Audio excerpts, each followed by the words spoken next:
मैं बचपन से ही ये बोलेग डिफॉर्मिटी से परेशान था।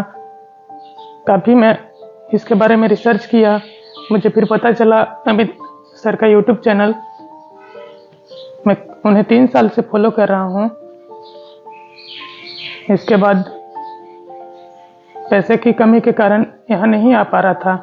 इसके बाद उनसे कांटेक्ट हुई, उन्होंने मुझे यहाँ बुलाया, काफ़ी अच्छा लगा, उन्होंने पूरी हेल्प की। मुझे पता नहीं था कि कहाँ पर इसका इलाज होगा, तो इसने यूट्यूब से सर्च किया और अमित सर के बारे में जानकारी लिया। मैं अमित सर पर विश्वास किया, इनका फ़ोन मेरे पास गया, मैं स्वयं मुंबई आया और मैं आकर बहुत खुश हूँ।